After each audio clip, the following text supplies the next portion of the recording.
Positive biodata. என்னங்க இது? திருத்தொண்டர் புராணம் பற்றி பேசுவோம், ராமாயணம் பற்றி பேசுவோம், வள்ளலார் பற்றி பேசுவோம், பெரிய புராணம் பற்றி பேசுவோம், தாயினுடைய சிறப்பு குறித்து பேசுவோம், கம்பராமாயணத்தில் இருக்கக்கூடிய பாத்திரங்களை எடுத்து பேசுவோம், திக்கட்டும் பரவட்டும் திருக்குறள் பற்றி சொல்லுவோம். இது என்ன பாசிட்டிவ் பயோடேட்டா? இது நான் சொல்லலை, ஒரு அற்புதமான இங்கிலீஷ் ஒரு புத்தகத்தினுடைய தமிழ் தழுவல். இறைவனுக்கு நம்ம பற்றி பயோடேட்டா கொடுக்கும்போதே பாசிட்டிவாக கொடுக்கணுமா. இது ஓஷோ மாதிரி ஒரு ஆத்தர் எழுதியது, ஒரு இங்கிலீஷ் புஸ்தகத்தினுடைய தழுவல். ரொம்ப பியூட்டிஃபுல்லாக எழுதியிருக்காருங்க. Positive biodata. என்றைக்காவது ஆண்டவன் முன்பு காலையில் எழுந்து, வல்ல இறைவா, நேற்று இரவு என்னை நிம்மதியாக உறங்க வைத்தாய், நன்றி. இன்றைய விடிகளில் எனக்கு நல்லதை நடக்க வைத்தாய், நன்றி. இனி நடப்பதெல்லாம் நன்மைக்கே என்கின்ற பாசிட்டிவ் பயோடேட்டாவை ஆண்டவன் முன்பு படிக்க கற்றுக்கொள்ளுங்கள். அடுத்த வரி சொல்கிறாரு, எனக்கு கிடைத்த எல்லா நன்மைகளும் எல்லோருக்கும் கிடைக்க வல்ல இறைவா அருள் செய் என்கின்ற பயோடேட்டாவை கடவுள் முன்பு வாசிக்க கற்றுக்கொள்ளுங்கள்.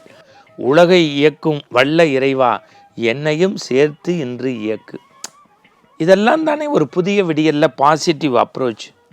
நீங்கள் ஒன்றும் இல்லை, நீங்கள் சில பேருடைய உபன்யாசம், நாம சங்கீர்த்தனம், பஜன் பாடல்கள் இதெல்லாம் கேட்குறதுடைய நோக்கம் என்ன? சாமி நம்ம கண்ணு முன்னாடி வந்து கோடியை பிச்சுக்கிட்டு கொடுக்கறதுக்கா? இல்லை. கடையநல்லூர் பாகவதர் இருக்கார், அவருடைய கச்சேரி கேட்டிங்கன்னா 70 வயசு 80 வயசு நான் பார்த்துருக்கேன். ஆடிட்டோரியத்தில் எந்திரிச்சு ஆடுவாங்க. விட்டல் மகராஜினுடைய நீங்கள் அந்த உபன்யாசமும் பாடலும் கேட்கும்போது தன்னை மெய்மறந்து ஆடுவாங்க. அப்போ வீரமணி ராஜு அவர்கள் குரல் எடுத்து பண்ணும்போது எவ்வளவு பெரிய மனிதனும் ஐயப்பா ஐயப்பா ஐயப்பா ஐயப்பாம்பாங்க. அப்படின்னா என்ன அர்த்தம்? தன்னிலை இழத்தல், கரைத்தல், அதற்கு இறைநாமம் உயர்ந்தது. அப்போ இதுக்கெல்லாம் உயர்ந்த விஷயம் இறைவன். அப்போ அந்த இறைவன் முன்னாடி டெய்லி நிற்கும் போது நம்ம ஆனந்த அலைகள் பேசணுமா.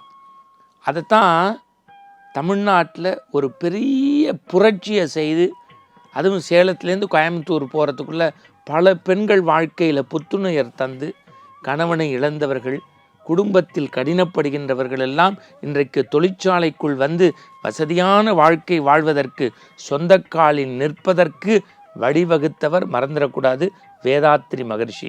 அவங்க அமைப்பினுடைய கான்செப்டே கால்லையோ ஃபோன்லேயோ யார்கிட்ட பேசினாலும் வாழ்க வளமுடன், வாழ்க வையகம். நீங்கள் கூட சொல்லி பாருங்களேன் யார்ட்டையாவது, வாழ்க வளமுடன் அந்த தாட்டோட இன்றைக்கி தொடங்குங்க, சூப்பராக இருக்கும். ஏன் பிறரை பற்றிய தர்க்கமான விஷயங்கள் பேசணும், அருவருப்பான விஷயங்கள் பேசணும்? Be positive. இப்போ அந்த இங்கிலீஷ் புக்கில் எழுதுகிறாங்க, சுவாமிகிட்ட போய் ஒரு பக்தன் சொன்னானா, சுவாமி எனக்கு எப்போ பார்த்தாலும் ப்ராப்ளம், சிக்கல், எனக்கு நீ வந்து என்னை லிஃப்ட் பண்ணவே மாட்டேங்கிற, லிஃப்ட் பண்ணேன்னா தூக்கி விடவே மாட்டேங்கிற, அதனால உன்னை நான் இக்னோர் பண்ணுறேன், புறந்தள்ளுறேன்.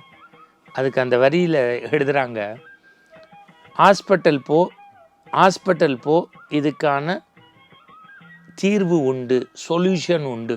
இது ஆங்கில வெர்ஷன், இது அப்படியே தமிழில் மொழிபெயர்த்து சொல்கிறேன். எனக்கு துன்பம்னு போய் சாமிகிட்ட கேட்டேன், எதுவும் செய்யலை, உன்னை ரிஜெக்ட் பண்ணிட்டேன், இதுக்கு என்ன தீர்வு? கடவுள் சொன்னார், ஆஸ்பத்திரி போ, என்னைய பற்றி புரியும். ஆஸ்பத்திரி போனானா ஒருத்தன் ஜுரம்னு, டாக்டர் ஒரு சீட்டு கொடுத்து ஒரு 1/2 hour வெயிட் பண்ணுனானா. அடுத்து ஒருத்தன் சுத்தியல்ல ஆணியை கையில் அடிச்சுக்கிட்டானா, உடனே டிஞ்சர் போட்டானா. இன்னொருத்தன் மண்டை உடஞ்சி வந்தானா, 8 தையல் உடனே போட்டாரான். இது பார்த்துக்கிட்டே இருக்கும்போது ஒருத்தன் லொக்குன்னு இருமினானா, சித்த பொறுப்பாக ஒரு 1 hour கழித்து பார்க்குறேன்னு டோக்கன் கொடுத்தாராம்.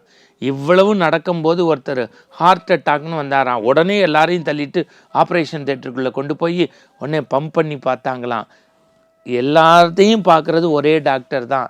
மண்டை உடைஞ்சது, பம்ப் பண்ணுறது, விபத்தில் அடிபட்டது, ஜொரோன்னு வந்தது, இருமல்னு வந்தது, ஒரே டாக்டர் இத்தனை பேருக்குமா மருந்து ஒரே சமயத்தில் கொடுக்க முடியும்? எது ரொம்ப இம்பார்ட்டண்ட்டோ அதை ஃபஸ்ட்டு பார்த்தாரு.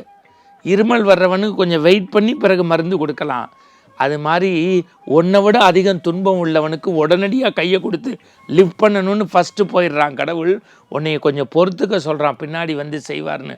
அதை புரிஞ்சிக்காமல் இப்படி இருக்கீங்களே, கடவுளை ஏன்டா இக்னோர் பண்ணுறீங்க? நம்பிக்கையோடு போங்க, நம்பிக்கையோடு போங்க.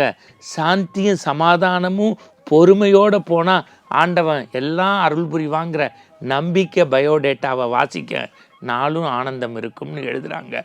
உண்மையிலேயே சொல்கிறேன், இந்த பாசிட்டிவ் பயோடேட்டாவை வாசித்தா கடவுள் நம் கண் முன்னாடி தெரிவான். மீண்டும் நாளை சந்திப்போம். வணக்கம்.